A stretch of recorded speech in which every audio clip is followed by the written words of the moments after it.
Father God, we ask for your special graces to rest on us on this awesome day. Blessed are you, Lord God of all creation, whose goodness fills our hearts with joy. Blessed are you who have brought us together in this sacred place, the FBI Academy, Quantico, this day to work in harmony and peace. Strengthen each one of us with your grace and wisdom.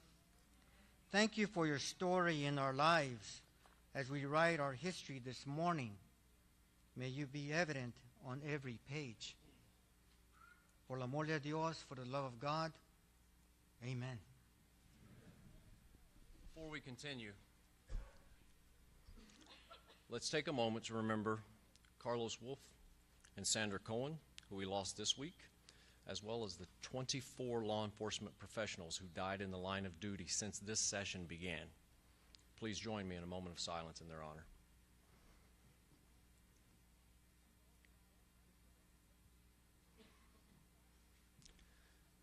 Please be seated.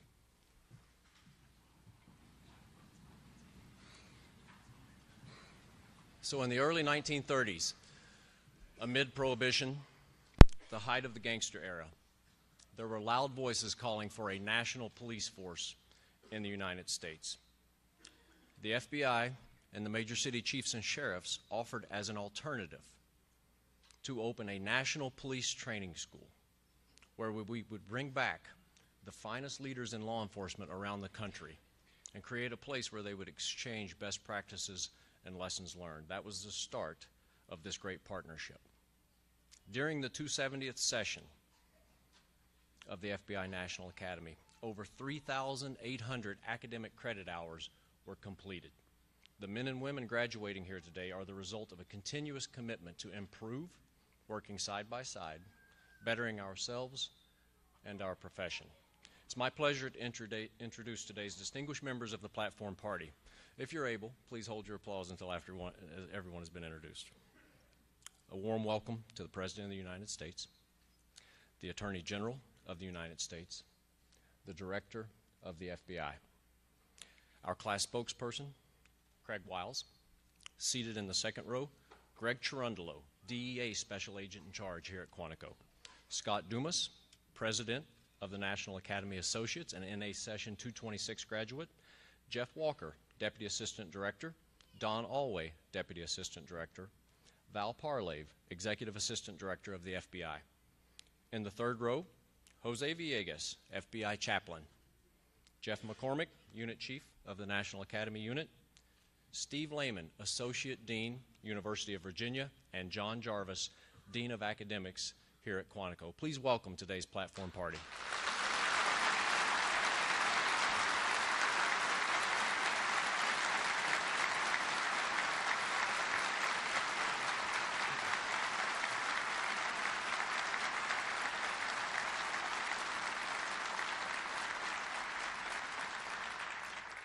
So in honor of the President's commitment to be here today, 270 carried one of our yellow bricks through the 6-mile Crucible event, our Yellow Brick Road run.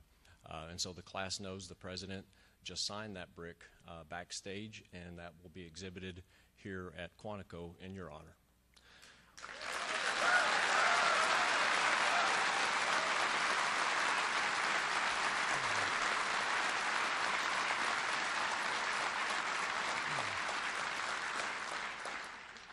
Today we also have graduates of past NA sessions, some representing multiple generations of graduates. Would the past graduates please stand and be recognized?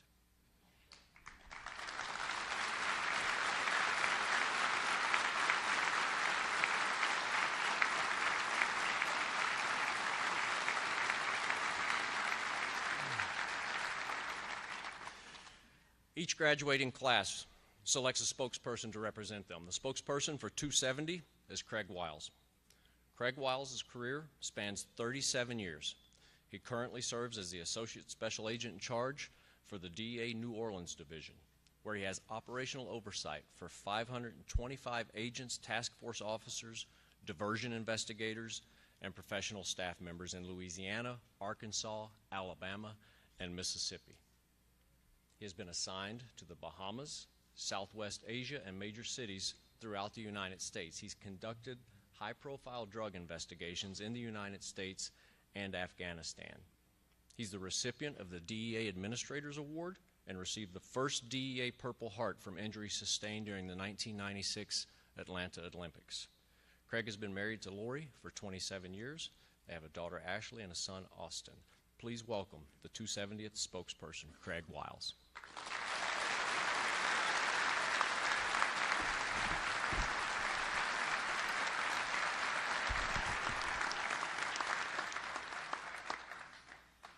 It's going to be a tough act to follow, I see. Good morning. On behalf of the FBI National Academy, Session 270, we welcome our distinguished guests. President Trump, welcome, sir. We are humbled.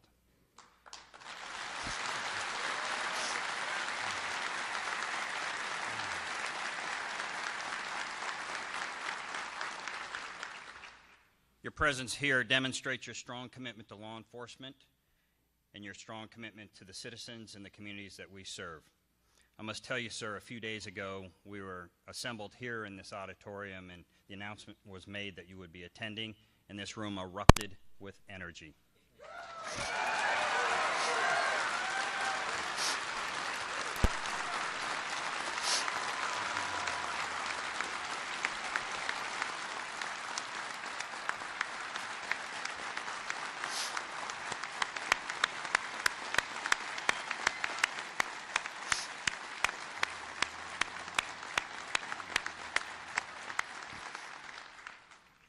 Attorney General Session, thank you for your strong leadership and your commitment to law enforcement, sir. Director Wray, thank you for meeting with us and sharing your thoughts on partnerships and the importance of relationships. We could not agree more, sir. Together we can accomplish anything. We also want you to know that you have one of the finest training staffs right here at Quantico. Thank you.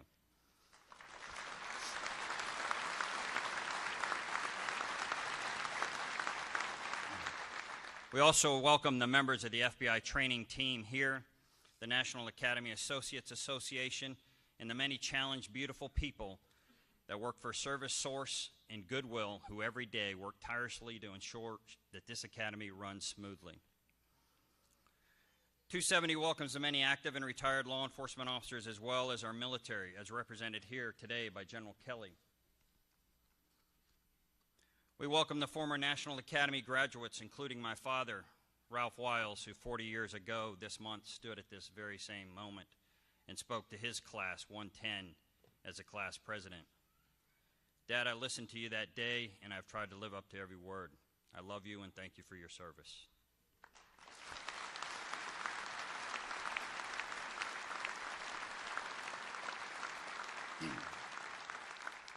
Most importantly, we would like to extend our deepest gratitude and our love to our families. Helen Keller told us, alone we can do little. Together we can do so much. To my classmates, you have my highest respect. In my 37 years of law enforcement service, I have worked with the finest, and you truly are a team above all others. Because of this experience, I've never been more enthusiastic and optimistic about the future of our profession. We have come a long way since reporting as 224 individuals representing 220 different police agencies and 48 states in the District of Columbia and 20 different countries. From Malta to Argentina, from San Diego to Boston, from Palm Beach Gardens, Florida to San Angelo, Texas, we have learned that the only true difference as guardians is the shape of our badge. We know very well that this profession is a calling to serve. We understand the importance of doing the right thing, both in our personal and professional lives. Congratulations to newly promoted captains Robert Linke, Kevin Laney, Rich Boyd, and Chief Eric Miller for being those examples. Today, leadership is built on strong ethical base blended with empathy and emotional intelligence. Our continued selfless service will transform the way the world looks at law enforcement. Without knowing it, the poet Raymond Chandler described 270 when he said, "Down these mean streets a man must go who is not himself mean, who is neither tarnished nor afraid. He is the hero. He is everything." The last 11 weeks have been a diverse dialogue on successful leadership community engagement, collaborative partnerships, which leads to legitimacy, transparency, and trust in every community around the world, with a focus on constitutional policing, which protects the rights of all individuals as much as it promotes public safety and the quality of life. We learn that we can positively shape and impact our profession. We have experienced so many positive leadership events, whether it was walking the grounds of the 9/11 Memorial, navigating the waters around the Statue of Liberty, or visiting Independence Hall, the birthplace of our democracy. Andre, Pete, Mike, and Tom, thank you for those lifelong memories. The Academy motto of knowledge, courage, integrity demands that as leaders, we enable our people to unleash their potential. Today, our profession is facing challenges. We must remember what we stand for, and we must always do the right thing. We must always follow our internal values of excellence, behavior, ethics, and we must never forget our obligation to our profession, our citizens, and our families. We understand the importance of relationship and that our character is the most important trait. In fact, it's expected in all of our leaders. I learned from my parents the importance of honor your faith, honor your family, and honor yourself. Make no mistake, we don't have to look far to realize our value. The world has continued to turn. Just since we reported, there has been 2 terrorist attacks in New York City that killed 8 and wounded many others. A lone gunman attacked a peaceful concert in Las Vegas, leaving 58 people dead and 546 injured. Chris Little, our hearts continue and our thoughts and prayers for the members of your agency. A cowardly gunman attacked a service in Sutherland Springs, Texas, killing 26 and wounding 20 others. A colleague of mine was killed in Kabul, Afghanistan from a suicide bombing, reminding us that evil lives around the world. There has been over 10,000 drug overdose deaths, and 24 law enforcement heroes have been killed in service to this great country. The most recent losses of Deputy Chief State Fire Marshal Sandra Cohen, along with FBI Supervisory Special Agent Carlos Wolf in Rockville, Maryland, and of Officer Kenneth Copeland, San Marcos Police Department, Texas. These remind us that our primary mission is always to protect life. This will never change for you and I. Although these crimes offend our values and everything that we stand for, they define our resolve. As first responders, we will always run to the fight. Dr. Martin Luther King said the ultimate measure of a man is not where he stands in moments of comfort and convenience, but where he stands at times of challenge and controversy. For you and I, what we have seen cannot be unseen. There are so many victims and so many damaged families. They require and they expect that we operate every day at our very best.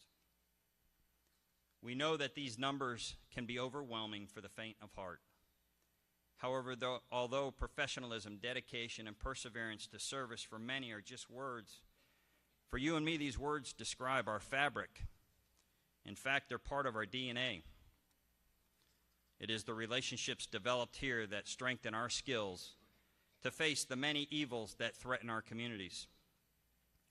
There is no greater calling than this honorable profession, that of a law enforcement officer. However, although this is our calling to serve, we must always remember our families. It is from their support we achieve success. We know that the last 11 weeks have not been easy for you. Please know that we have shared many loving conversations about families from sports to school.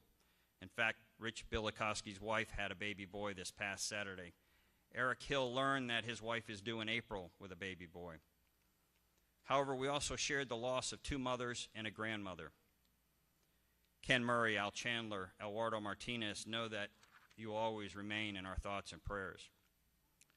Our prayers continue for Unit Chief Jeff McCormick and his wife. Jeff continued to lead this session while supporting his wife, his beautiful wife, who is undergoing cancer treatment.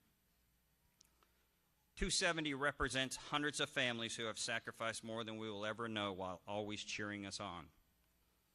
I can tell you that during many of the challenges, I focused on the faces of my family to get me through. Today, we celebrate our parents, our spouses, and our children. You see, although this is a chapter for you and I, our families are the ones who kept the lights on and continue to ensure that life's challenges were faced and met. Because of them, we are the lucky few who can say every day, we live our dream. Dave Willis said family isn't defined only by last names or by blood. It's defined by commitment and by love. It means having each other's backs. It means choosing to love each other, even on those days when you struggle to like each other. It means never giving up on each other.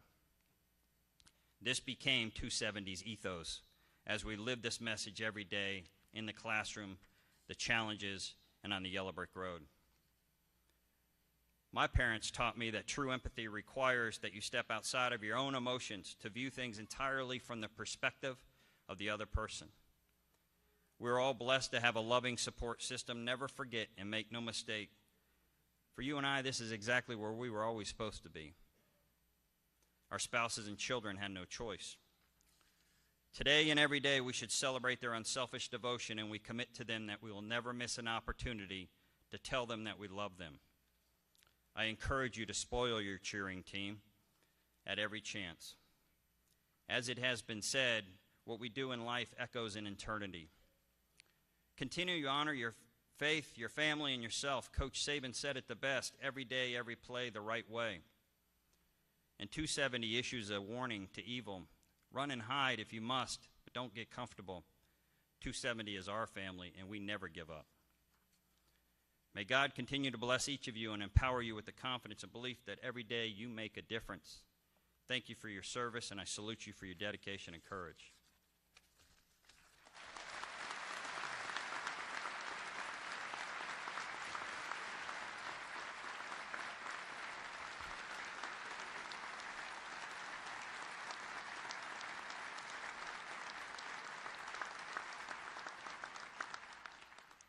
So, Director Ray, as the Assistant Director of your Training Division, I certify to you that all present members of National Academy Session 270 have met or exceeded all requirements for graduation. Ladies and gentlemen, would you please join me in welcoming the Director of the FBI.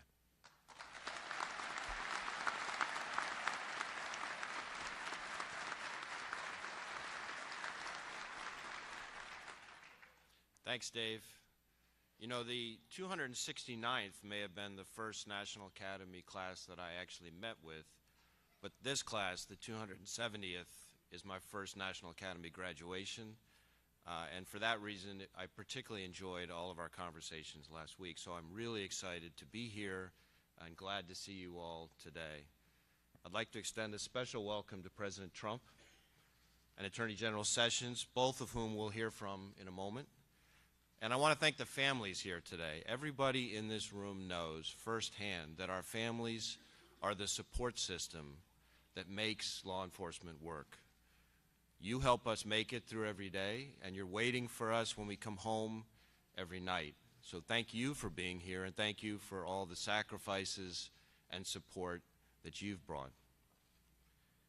You know, in 1935, when the FBI Police Training School opened its doors to its first 23 students, I'm not sure anyone imagined we'd all be here all these years later watching our 270th graduation.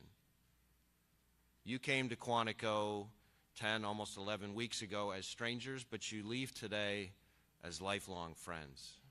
And those friendships mean that you can pick up the phone day or night anywhere around the world and find someone who will stand beside you in the toughest of circumstances or provide some insight that you might not have considered. And forging those friendships, those partnerships, is what the National Academy does best. As the world becomes smaller and the perils loom larger, we've learned that a threat to one of us can be a threat to all of us. We've learned that working together isn't just the best option, it's really the only option. And for more than 80 years, this program has served as a bridge between state and local law enforcement and international law enforcement. And today, you join the ranks of more than 50,000 graduates from more than 170 countries. To put that in perspective, there are more than 50,000 of those yellow bricks on desks and bookcases all around the world. More than 50,000 bricks that have helped pave the way for global law enforcement cooperation. That cooperation begins here, but it can't end here. Your bricks don't just represent a challenge, they are a challenge to build on this foundation after you leave the academy, a challenge to stay in touch and to continue helping each other throughout your careers. So this session is ending, but the work is far from done. It's up to you to ensure that the network that you see in this auditorium grows larger and stronger, and that yellow brick road grows longer and wider. Your jobs aren't easy, but today you have more than 200 new partners standing by, ready to help you in any way they can. And that bond of trust and teamwork represents the best of who we are and what we can accomplish when we work together. According to the FBI history books, it's been quite a while since we hosted a president for a National Academy graduation. In 1957, President Eisenhower addressed the 60th session. And 5 years later, in October of 1962, President Kennedy delivered remarks at the graduation of the 70th. And last, President Nixon spoke at the graduations of both the 83rd session in 1969, which was actually held in the East Room of the White House, and the 87th session in 1971. So after a 46-year hiatus, it is a great honor to welcome a president back to the National Academy.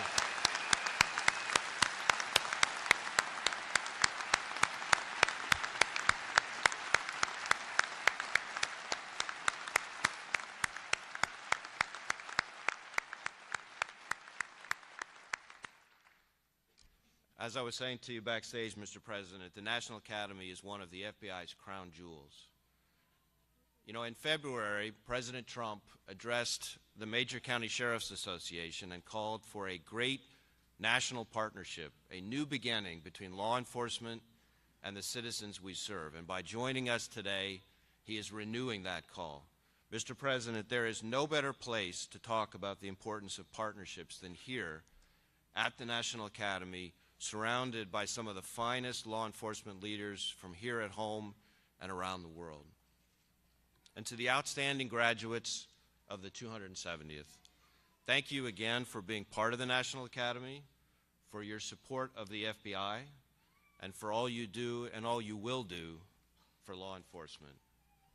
And now, to introduce the President, please join me in welcoming my friend, the Attorney General of the United States, Jeff Sessions.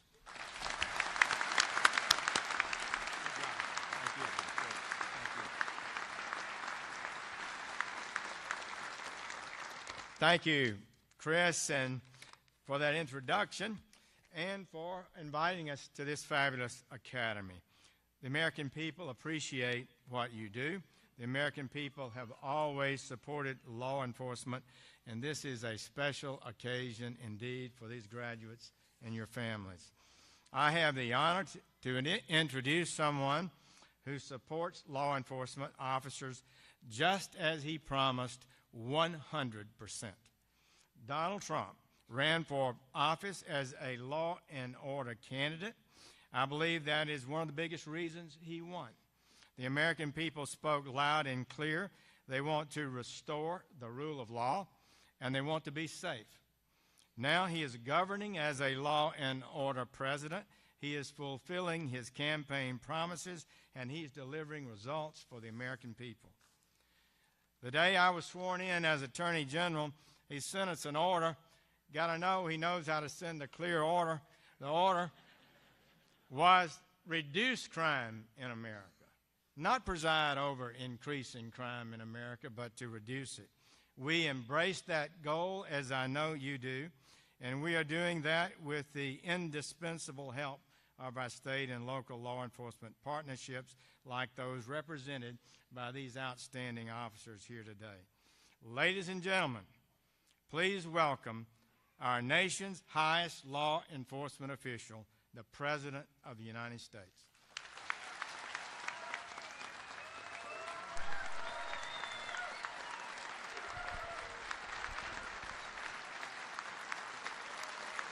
Thank you. Wow.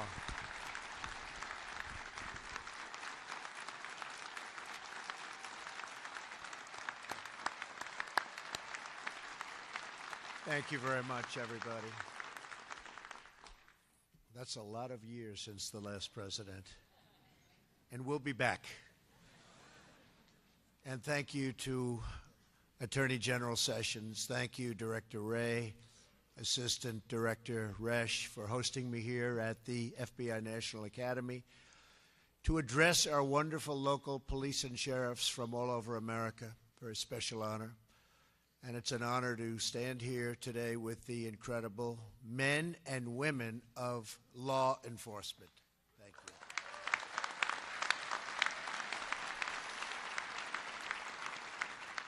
We're here to celebrate your graduation from the National Academy at Quantico. For over 80 years, this rigorous and world-renowned program has trained America's most dedicated local law enforcement officers from all across the country. So respected. Let me begin by saying to each member of the graduating class, congratulations. You left home for 11 weeks to enroll in this program because you love your jobs, you love your communities, and you love your country. Earlier this week, you completed the harrowing 6-mile yellow brick road. Just signed that beautiful brick. I just signed that brick. Designed for the Marines to push even the toughest to their limit. You endured muddy waters, barbed wire fences, icy creeks, steep hills, and so much more, knowing that your elite training will help save lives. The training you received at Quantico will give you that extra edge you need to defuse a threat, to disarm a criminal, and to deliver a child safely to her mother's arms. I am here not only to congratulate you, but to honor you for your courage and for your devotion. And I want you to know that with me as your president, America's police will have a true friend and loyal champion in the White House, more loyal than anyone else can be. I tell you. Thank you. Thank you. I also want to take a moment to speak to all of the law enforcement families here today. You make tremendous sacrifices. American families can sleep soundly at night because of the burden that you carry for all of us. So on behalf of all Americans, to every law enforcement family here today and all across the nation, thank you, thank you, thank you very much.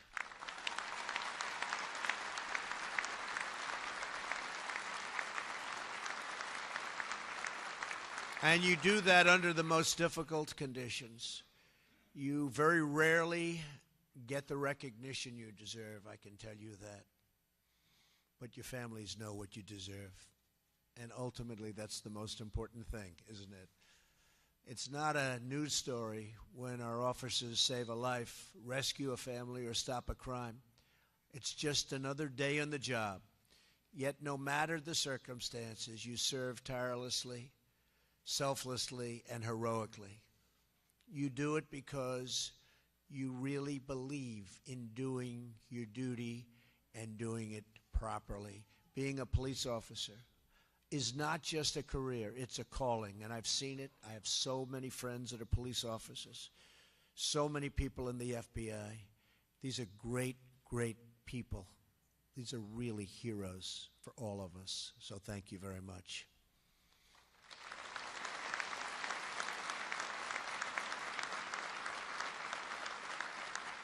And as we as a country must do a better job showing our police officers the respect and gratitude that you have earned, and we will do that. So when you return home to your local precincts, I want you to deliver a message to your fellow officers. The President of the United States has your back 100%.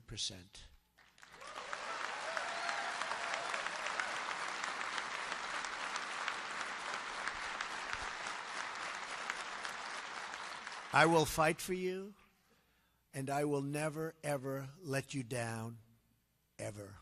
Now, more than ever, we must support the men and women in blue.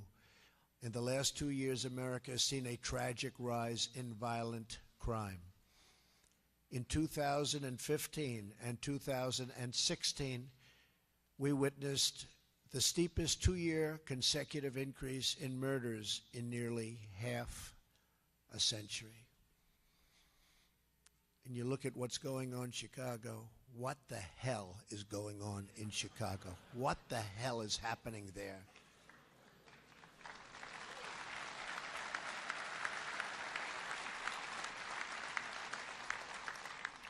For the second year in a row, a person was shot in Chicago every 3 hours.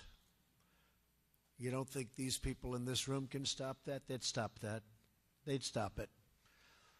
And just north of our nation's capital in Baltimore, on average, someone was murdered nearly every day of this year.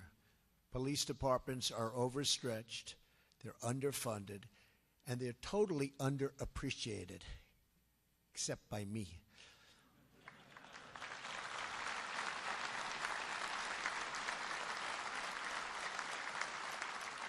Instead of holding up our police as the role models and mentors they are, they have been subjected to malicious attacks on their character and their integrity.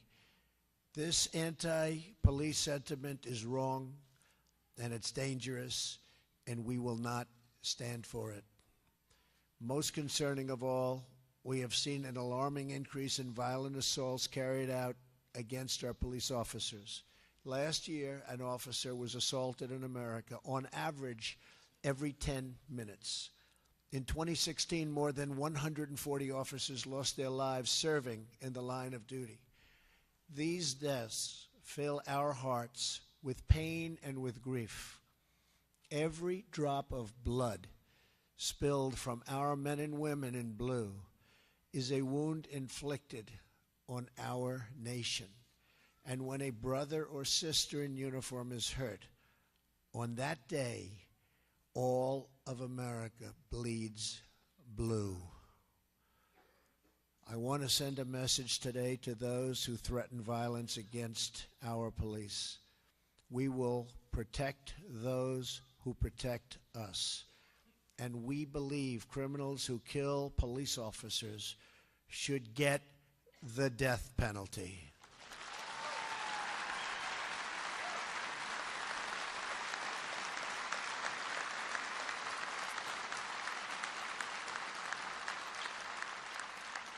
One of my first executive orders as president instructed the Department of Justice to take all necessary steps and legal action to protect law enforcement from acts of violence against them.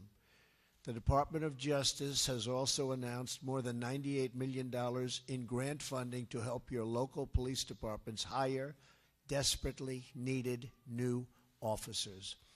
Also, just as I promised, we are allowing our local police to access surplus military equipment, something the previous administration, for some reason, refused to do. Explain that one. Explain it to me, please. Never understood that one. Somebody out there can explain. Anybody want to stand up and explain it? That'd be tough. We want to bring down violent crime, then we must stand up for our police. All of us gathered here today share a common goal. We want every child to be able to walk safely home from school, and we want every mother and father to know that their children will be secure when they tuck them in at night. No family should have to worry about bullets flying through windows or gangs recruiting on street corners. Every American child should be able to grow up in a safe community, surrounded by a loving family, and preparing to embark on a bright, beautiful future. As president, my greatest duty is to protect our nation and to protect our people. As we have witnessed recently, America faces grave threats. Terrorists have struck in the streets and subways of New York City twice in a few months. Both terrorists came to our country through the dysfunctional immigration system that we are correcting, and rapidly. And one came through chain migration. The other, visa lottery. They have a lottery. You pick people. Do you think the country's given us their best people? No. What kind of a system is that? They come in by a lottery. They give us their worst people. They put them in a bin. But in his hand, when he's picking them, is really the worst of the worst. Congratulations, you're going to the United States. Okay. What a system, lottery system. We're calling for Congress to end chain migration and to end the visa lottery system and replace it with a merit-based system of immigration.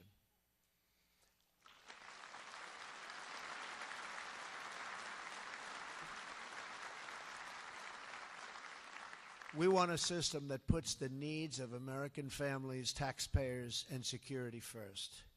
That is why I have also directed the federal government, law enforcement, to work closely with our state and local police to destroy criminal cartels like the savages of MS-13.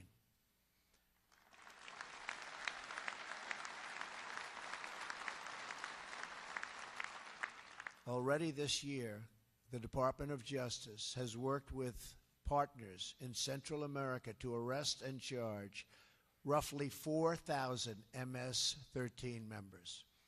And the Department of Homeland Security has arrested nearly 800 MS-13 gang members and associates, an 83% increase from the previous year, and we're much higher this year than we were last year, and we'll get rid of them completely very soon, right? Right? They're working hard. Earlier this year, ICE officers conducted the largest crackdown on criminal gangs in the history of our country. In just 6 weeks, ICE, these are great people too, great people, and the Border Patrol agents, great people, and our law enforcement partners arrested nearly 1,400 suspects and seized more than 200 illegal firearms and nearly 600 rounds of narcotics and over 600 pounds. It's a lot of stuff. Recently, prosecutions of criminal firearm possessions were up 23%. To any member of MS-13 listening, I have a message for you. We will find you, we will arrest you, we will jail you, we will throw you the hell out of the country. And somehow I like it better than jail. Jail, we have to take care of them. Who the hell wants to take care of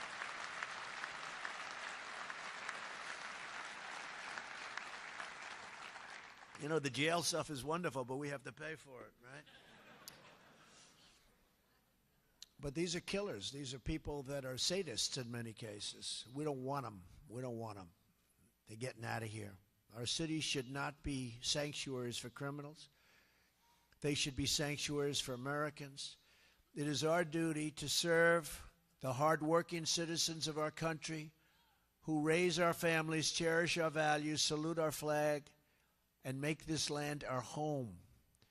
These are the citizens you represent, and these are the citizens you courageously protect. By the way, you are great people. You are incredible people. Just so you understand, you are great people doing an incredible job, and I hope your families know that. I'd say 90% probably 90% agree, right? The other 10%, that's not working out so well. We heard from one such hero among us earlier today, your class spokesperson, DEA officer Craig Wiles.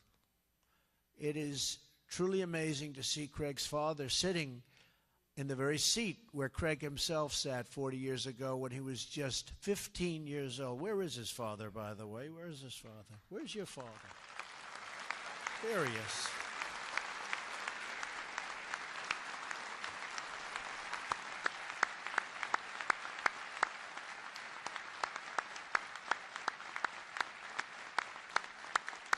He's better looking than you, by the way.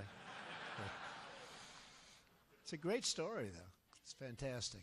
Thank you for being here. That's really nice. You're proud of your son, right? Good. So am I. That day, Craig watched his father speak at this podium.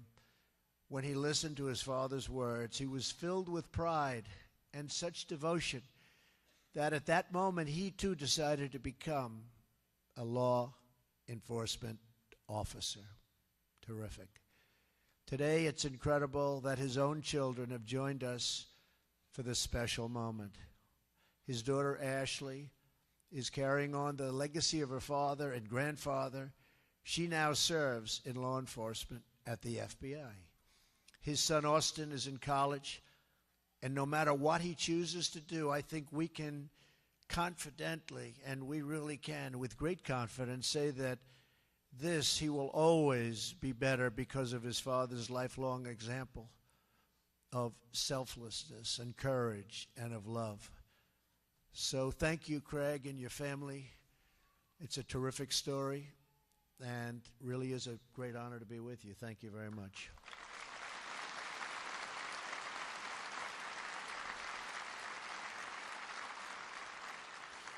But as I look out in the audience today, I see many young, bright faces. To them and to many other young Americans watching at home, of which there are many. You see, there's the fake news back there. Look, everybody. Fake news. No, actually, some of them are fine people. About, let's see, who's back there? Yeah, about 30%. You are the men and women who teach them what it means to be a police officer. You are always there for us. The men and women in blue, in the dark of night, in the rush of danger, you break down doors, race down alleys, chase down suspects, and bring down criminals. And you do it with strength and skill and pride. There's a reason that your children look up to you with their eyes full of awe and full of wonder. There's a reason that they rush to the window just to catch a glimpse of your sirens flashing by. Because to them, and to all of us, and to me, you are the guardians who keep us safe, who ward off danger, and who confront evil so that the good will always prevail. You represent the best of America, and you leave us with a debt we can never hope to repay. Today we honor you. We thank you. And we know that by your example, some of the children here today and watching at home will be inspired to fill your shoes, to continue your service, to follow in your footsteps, and to take the oath, to carry the badge, to wear the shield, and to join the ranks of heroes. Thank you to our police. Thank you to our sheriffs. Thank you to the FBI. And thank you to our law enforcement families. God bless you all. Thank you very much.